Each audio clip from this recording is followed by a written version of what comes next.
BBA, BCA, BCom computer కోర్సులో 100% placement లభించే ఏకైక డిగ్రీ కాలేజ్ కూకట్పల్లిలోని i3 డిగ్రీ కాలేజ్ 8367215215. నమస్తే రమగారు. నమస్తే జయ. రమగారు, ఏదైనా మంచి కథ చెప్తారా? ఒక ఊళ్ళో ఒక గోపయ్య అని ఒక కుర్రాడు ఉన్నాడు. ఒక అవ్వ వాడు. ఈ పిల్లవాడు కొంచెం అమాయకుడు, అంటే మెతకవాడు. నిలదీసి అడగడం, ఏదైనా తేడా వస్తే తనడానికి రావడం అలాంటి వ్యవహారాలు లేవు. పల్లెటూళ్ళల్లో కుర్రకారు సాధారణంగా నిలదీసి అడుగుతారు, అంటే టెంపరీగా ఉంటారు ఉండేవాళ్ళు పాత రోజులు. ఇప్పుడు ఎట్టా ఉన్నారో తెలియదు మనకి.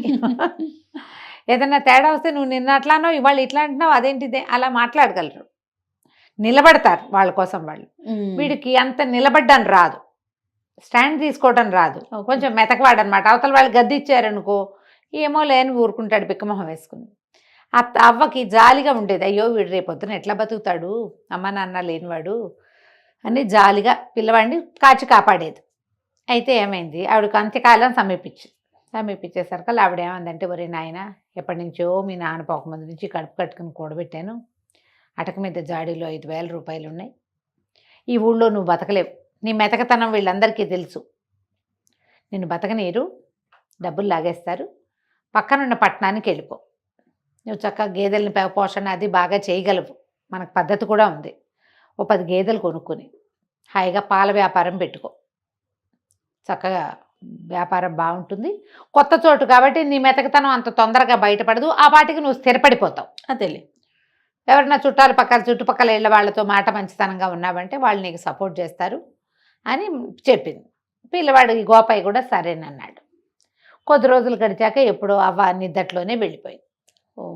పిల్లాడు 4 చూసుకున్నాడు, చుట్టుపక్కల వాళ్ళందరూ చేరారు. మరి ఒంటరి పిల్లాడు కదా, సరే ఆవిడని సాగనంపారు. చుట్టాల పక్కల ఎవరో వచ్చి 10 రోజులు ఉండి వీడికి ఏదో కాచిపోసారు, అయిపోయింది. అంతా అయ్యాక పిల్లాడు ఏం చేశాడు, ఒకరోజు అటకెక్కి చూశాడు. చూస్తే జాడీలో 5,000 రూపాయలు ఉన్నాయి. సరే అవ్వ చెప్పిన మాట నిజమేను, మెల్లిగా ఈ ఊళ్ళో నుంచి కదులుదాము అని చెప్పి ఏమనుకున్నాడు, ముందు పక్క ఊరు వెళ్ళటం, గేదెలు కొనుక్కోవటం అవన్నీ ఆలోచించుకున్నాడు. ఈ ఊళ్ళో ఒక శెట్టిగారు ఉన్నారు, ఆయన మహా గట్టివాడు, కొంచెం పీనాసివాడు అన్న పేరు కూడా ఉంది. అవ్వ ఎప్పుడైనా ఆయన దగ్గరికి చేబదులకు వెళ్ళటం, తర్వాత ఏమో ఏదైనా దాచిపెట్టాలంటే ఊరు వెళ్తున్నాను, ఇగో ఈ డబ్బులు నీ దగ్గర ఉంచుకొని ఈయన దగ్గర ఏదైనా బంగారపు వస్తువు దాపెట్టడం వాడికి తెలుసు. చిన్న చితగా వెండి బంగారం ఉన్నాయి వీళ్ళ దగ్గర, అవన్నీ ఆస్తి కింద ఉంటాయి కదా. అదే సరే ఈ అబ్బాయి ఏం చేశాడు, పట్నం వెళ్ళి ముందు ఒక ఇల్లు చూసుకోవాలి, ఏదైనా ఖాళీ స్థలం కావాలి, గొడ్లు పెట్టాలంటే ఖాళీ స్థలము గొడ్ల సావిడి కావాలిగా. అందుకని ఏమనుకున్నాడు, శెట్టిగారి దగ్గరికి 5,000 చేత్తో పుచ్చుకొచ్చాడు, చిన్న మూటలా కట్టి పట్టుకొచ్చి, ఏమంటే శెట్టిగారు, నేను పక్కనున్న రామాపురం పెద్దపట్నానికి వెళ్తున్నాను, మరి ఇల్లు అది చూసుకుంటా, అక్కడ గొడ్లు పెట్టుకోమంది మా నాయనమ్మ, అవ్వ అక్కడ చెప్పింది, నేను అక్కడన్నీ ఇల్లు అక్కలు ఏర్పాటు చేసుకుని ఎవరన్నా మారుబేరగాళ్ళని వాళ్ళని చూసుకుని వస్తా, ఈ 5,000 మీ దగ్గర పెట్టండి కాస్త అని చెప్పి సరిగ్గా అదే సమయానికి ఆ శెట్టిగారి ఇంట్లో ఏమైంది, శెట్టిగారి భార్య వాళ్ళ మా అమ్మ ఇక్కడికి రాబోతోంది. ఆవిడ రామేశ్వరం ప్రయాణం అయింది, వాళ్ళ అమ్మ శెట్టిగారి అత్తగారు. దారేపోతూ వీళ్ళ ఊరు దారిలో ఉంది, వచ్చి ఇక్కడ ఒక రోజు ఉండి కూతురు దగ్గర ఆ పైన యాత్రలకు వెళ్తుంది.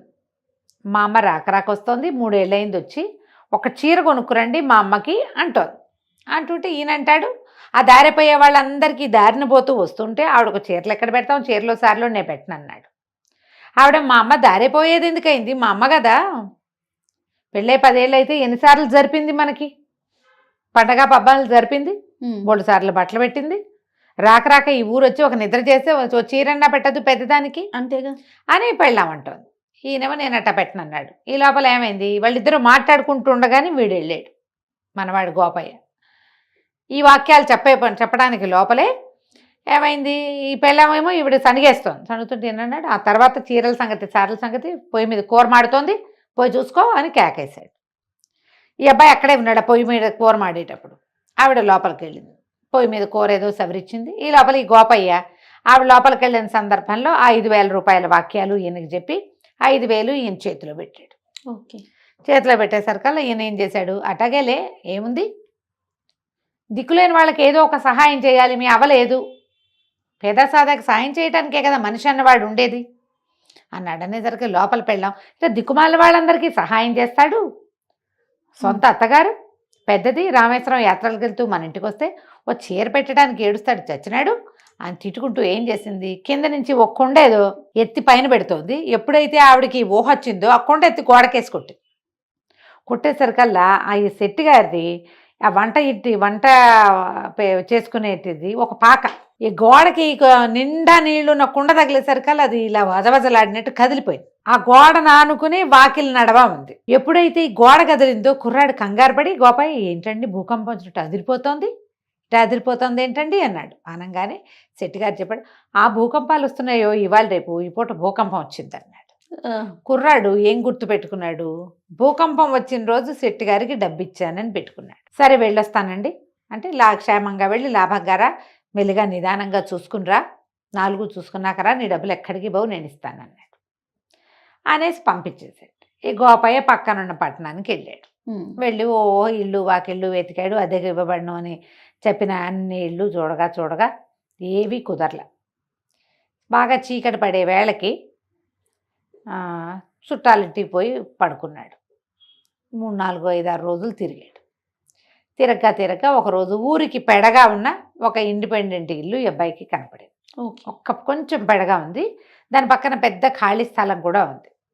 ఉంటేనే ఈ అబ్బాయి పోయి వాళ్ళ ఇంటో అడిగాడు, ఏమండి అద్దెకిస్తారా ఏమిటి అంటే, సరే ఎవరు ఏమిటి కనుక్కుని, ఎవరు లేరండి, గేదెల వ్యాపారం పెడదాం అనుకుంటున్నా, ఈ పక్క ఖాళీ స్థలం కూడా ఇస్తానంటే నేను దిగుతానండి పక్క వాటాలు అన్నాడు. అదొక 3 గదుల వాట.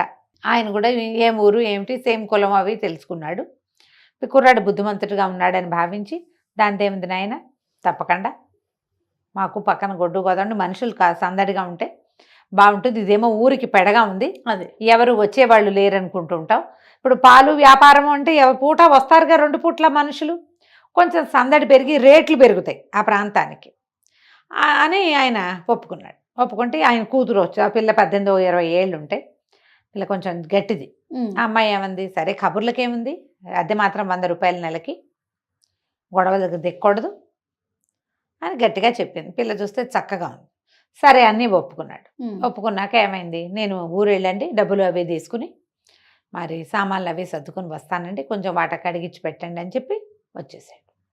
ఇంటికి వచ్చి మర్నాడు ఇక్కడ సామాన్లు అవి ఇవి సర్దుకుని రేపొద్దున ఊరు వెళ్తాననగా ఇవాళ శెట్టి గారి ఇంటికి వెళ్ళాడు. శెట్టి గారు నమస్కారం అండి, రామాపురంలో అన్నీ ఏర్పాటు చేసుకొచ్చాను, మరి గేదెల బేరగాళ్ళు కూడా దొరికారు, ఒక 8 గేదెలకు బేరమైందండి, మీరు డబ్బు ఇప్పిస్తే నేను వెళ్ళి పని చేసుకుంటానండి, రేపు వెళ్ళిపోతున్నానండి అన్నాడు. ఎంత కావాలో అని అడిగాడు ఆయన.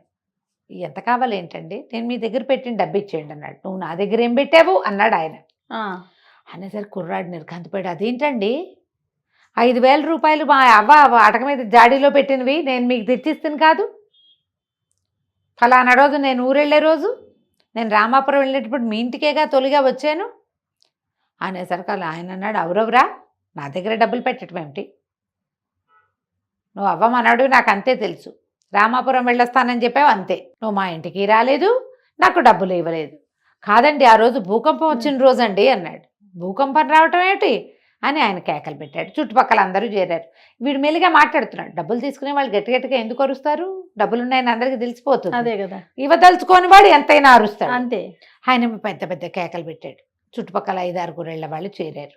పల్లెటూళ్ళు ఏమిటి దగ్గరగా ఉంటాయి ఇళ్ళు, ఏమిటి అన్నారు. వీడు చూడండి అవగారు మనవడు గోపయ్య భూకంపం వచ్చిన రోజు నాకు డబ్బు ఇచ్చానంటాడు, భూకంపం ఎక్కడొచ్చింది మన ఊళ్ళో అనేసరికి అందరూ కేకలేశారు. అదేమిట్రా అబ్బాయి మర్చిపోయినట్టు మాట్లాడుతావు, భూకంపం ఎప్పుడు వచ్చిందంటే, వచ్చిందండి ఆ రోజు భూకంపం అంటాడు. ఏం కలగన్నావో అని అందరూ ఎక్కిరిచ్చారు. మా అవ్వ 5,000 దాచిందని ప్రచారం చేయకూడదన్న ఇంగితం ఉంది కుర్రాడికి, కానీ ఇప్పుడు చెప్పక తప్పటల్లా ఏం చెయ్యాలో తెలియలే, ఎంత బతిమాలినా బామల్ని ఆయన ఒప్పుకోలే, నువ్వు నాకేం ఇవ్వలేదన్నాడు. అనేసరికి ఇక ఏం చేస్తాడు, ఏడుపు మొహంతో వెనక్కి తిరిగి వెళ్ళిపోయాడు. ఇంక ఇప్పుడు ఏం చేస్తాడు, పట్నం వెళ్ళి మళ్ళీ సాయంకాలం కాళ్ళు ఈడ్చుకుంటూ పట్టణానికి వెళ్ళాడు. వెళ్ళి వాళ్ళ ఇంట్లో చెప్పాడు. ఆ పెద్ద ఆయన ఆ కూతురు పేరు తరంగిణి, నేను మోసపోయాను, ఆయనకి 5,000 ఇచ్చా, ఆయనేమో ఇవ్వలేదు, ఇంత ఇట్టాడు పని చేశాడు, ఆ డబ్బులు ఏంటి, నేను ఈ గేదెలు ఎట్లా కొను, మీకు ఇంటికి డబ్బెట్టా ఇస్తాను, 4,000 గేదెలకు ఖర్చు పెట్టుకుని 1,000 రూపాయలు పెట్టుకుని నేను ఇక్కడ బతకాలి కదా ఈ ఊళ్ళో, నా దగ్గర ఇంకేం లేదు ఆయనేమో ఇట్లా చేశాడు, మా ఊళ్ళోనే మట్టి పీసుకునో పేడెత్తుకునో బతుకుతాను, ఇంకేం చేస్తాను, వెళ్ళొస్తానండి, మీ ఇల్లు అద్దెకి తీసుకోనని చెప్పడానికి వచ్చాను, మీరు నా కోసం చూస్తారు కదా పని మానుకొని అనేసరికల్లా అయ్యో ఆయన జాలి పడ్డాడు ఆ ఇంటి ఆయన. అయ్యో పాపం ఎంత కష్టం వచ్చిందయ్యా, భలే మోసం చేశాడే వాడెవడో దుర్మార్గుడు, నిన్ను జాగ్రత్తగా బతుకునాయన అమాయకుడివి అన్నాడు. అనేసరికి అలా పిల్ల లోపల నుంచి మజ్జిగ తీసుకుని లోపల నుంచి వస్తూ, అదేమిటి నాన్న, దిక్కపోతే దిక్కపోయాడు, మన ఇంట్లో దిక్కపోయినా నష్టం లేదు, కానీ ఇతను పోగొట్టుకున్న డబ్బు మాత్రం ఇప్పించాలి కదా, అతను అమాయకుడు పోగొట్టుకున్నాడు, మనం తెలివి వాళ్ళం కదా అని ఒక ప్లాన్ చెప్తానని ఐడియా చెప్పింది. ఈ ఐడియా ప్రకారం మర్నాడు 2 రోజుల తర్వాత 1-2 రోజుల తర్వాత ఆ ఇంటాయన ఈ తరంగిణి వాళ్ళ నాన్న ఓ రేకు పెట్టె పుచ్చుకుని గోపయ్య వాళ్ళ ఊరు వెళ్ళాడు. వెళ్ళి ఈ శెట్టి గారింటికి వచ్చాడు. శెట్టి గారింటో దండం పెట్టాడు.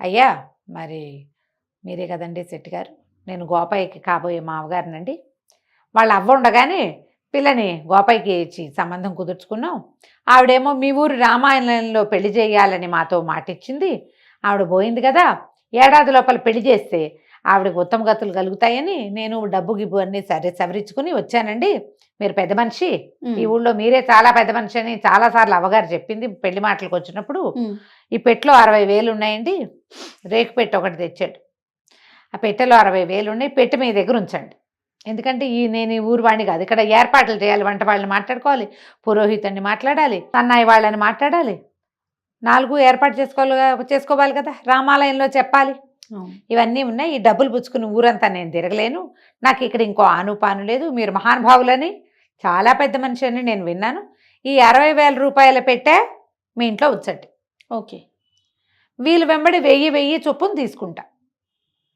అని చెప్పంగానే ఆయనకు సాహస వచ్చేసింది. ఇంతకుముందు అప్పనంగా 5,000 నొక్కేశాడు, 60,000 పిచ్చి గోపయ్య వాడి వల్లే మళ్ళీ డబ్బులు వస్తున్నాయి అనుకొని సరేనని అన్నాడు. సరేనని ఏమేవ్ పెద్ద మనిషికి మజ్జిగ పట్టరా అంటే వాళ్ళ ఆవిడ మజ్జిగ చిప్పుకుంటోంది. ఈ లోపల ఏమైంది, చటుక్కును గోపయ్య వచ్చాడు. వచ్చి శెట్టి గారు మరి మొన్న నేను మీకు డబ్బులు ఇచ్చాను, మీరు కూడా మర్చిపోయారు, అసలు నేను ఇవ్వలేదంటున్నారు, భూకంపం వచ్చిన రోజంటే మీరు కాదన్నారు, అవాళ్ళు మీ ఇంట్లో కూర ఏదో మాడిందండి, కూర మాడుతోంది, వెళ్ళి చూసిరమ్మన్నారు, అప్పుడేనండి నేను మీకు 5,000 ఇచ్చాను అన్నాడు. అనగానే శెట్టి గారి గొంతులో వెలక్కాయ పడింది. ఇప్పుడు డబ్బులు లేవు అని అనడానికి వీల్లేదు, కాదు అంటానికి వీల్లేదు. అనగానే ఏం చేశాడు, కొంచెం తిప్పుకొని ఆ భుజం మీద చెయ్యేసి, నాకు గుర్తుందయ్యా భలేవాడివి, నీ డబ్బులు నాకెందుకు, నాకు జ్ఞాపకం ఉంది, కాకపోతే ఆ రోజున నువ్వు ఎప్పుడైతే 2 రోజుల క్రితం, నిన్న కాక మొన్న కదా వీడొచ్చాడు డబ్బుల కోసం, నువ్వు వచ్చినప్పుడు ఓ జూదరి, ఓ తాగుబోతువాడు, ఒక ఏమంటారు ఇల్లు కట్టుకునేవాడు, 3 సిద్ధంగా ఉన్నారు డబ్బుల కోసం, నీ డబ్బులు నా దగ్గర ఉన్నాయని తెలిస్తే నేను నీకు డబ్బులు ఇస్తే నేను వాళ్ళకేమి ఇవ్వటల్లా, వాళ్ళు నీ వెంట పడతారని నువ్వు డబ్బు పోగొట్టుకుంటావు, అమాయకుడివి, మీ అవ్వేమో నా చేతిలో పెట్టింది నిన్నని నేను అప్పుడు ఇవ్వలేదంతే, మళ్ళీ కబురు చేసి ఇద్దామనుకుంటున్నా, నేను ఏదో పనిలో పడ్డాను చూడు ఉండు అని వాడిని గోపయ్యను నుంచోబెట్టి అలా లోపలికి వెళ్ళి 5,000 పట్టుకొచ్చి ఇచ్చాడు. గోపయ్య లెక్క పెట్టుకున్నాడు, మూట కట్టుకోగానే మామగారు లేచి నుంచున్నాడు. అదే సంగతి, ఈ అబ్బాయి పెళ్ళి ఇప్పుడు వద్దండి అంటే ఏమిటో అనుకున్నాను, ఇంత మెతకవాడికి నేను పెళ్ళనివ్వనండి, అసలు పెళ్ళే క్యాన్సిల్, పెళ్ళి లేదు ఏం లేదు, ఇప్పుడు మొన్న మీరు డబ్బులు ఇవ్వకపోతే వీడు తిరగబడి మీ మీద పడి కొట్లాడలేదంటే ఏమిటి అర్థం, ఇంత మెతకల్లుడు వద్దండి మాకు, అది పెళ్ళి లేదు ఏం లేదు, నేను వస్తానండి అని పెట్టపుచ్చుకుని వెళ్ళిపోయాడు. డబ్బులు పుచ్చుకుని గోపయ్య బయటకు వెళ్ళిపోయాడు, పెట్టపుచ్చుకుని పెద్ద మనిషి బయటకు వెళ్ళిపోయాడు. 5,000 పోయి 60,000 పోయినాయి. అది ఆయన నోరు తెచ్చుకుని చూస్తూ ఉండిపోయాడు.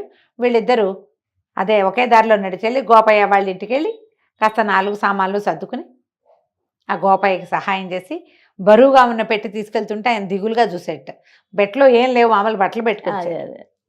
పట్నం వెళ్ళిపోయారు. పట్నం వెళ్ళాక సరే ఆయన చాలా సంతోషించాడు గోపయ్య, మీ వల్ల నేను డబ్బులు తీసుకోగలిగాను, నాకు ఆ తెలివితేటలు లేవు, అన్యాయం అయిపోయేవాడిని అని చెప్పి ఆ గేదెలు అవి ఏర్పరచుకున్నాడు. ఆయన అన్నాడు, దాందే ఉంది నాయన, మెతక వాళ్ళకి ఎప్పుడు పక్కన తెలివైన వాళ్ళు ఉండాలి, మెతకవాడు మెతకగా ఉండటంతో పాటుగా పక్కవాడి తెలివితేటలు ఒప్పుకోవాలి, నువ్వు ఒప్పుకున్నావు కాబట్టి ఈ పని అయింది, అంతేగా, మీకెందుకు అనలా నువ్వు అంటే రాకపోను, అలాగే నువ్వు జీవితాంతం మా సలహా సంప్రదింపు వింటానంటే లక్షణంగా మా పిల్లని పెళ్లి చేసుకో, గేదెల వ్యాపారం పెట్టు, మా అమ్మాయి పై ఎత్తున అన్నీ చూసుకుంటుంది, పని నువ్వు చేయి, పై ఎత్తున పాప చూసుకుంటుంది, హాయిగా ఇద్దరు చిలక గోరింకలాగా నాకంటుకుందే ఉంటారంటే సంతోషించాడు గోపయ్య. వాళ్ళ అవ్వ అన్నగా అనుకున్నట్టుగానే వీడు ఒక తెలివైన వాళ్ళ సాంగత్యంలో ఉండి హాయిగా ఉన్నాడు. కథ కంచికి మనం ఇంటికి. చూడండి, తెలివితేటలు అందుకే ఎవరి సొత్తు కాదు. ఎవరి అంతే సొత్తు కాదు. మనం ఒకటి తెలుసుకోవాల్సింది ఏంటంటే మనతో పాటు తెలివైన వాళ్ళని ఉంచుకోవాలి చేయ. వాళ్ళతో మనకి మంచి ఫ్రెండ్షిప్ ఉండాలి. వాళ్ళు మన్నెత్తి మీద చేపెట్టేలాగా ఉండకూడదు.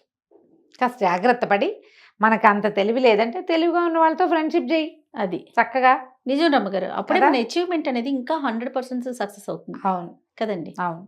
రైట్ రమ్మగారు, నమస్తే. నమస్తే చేయ.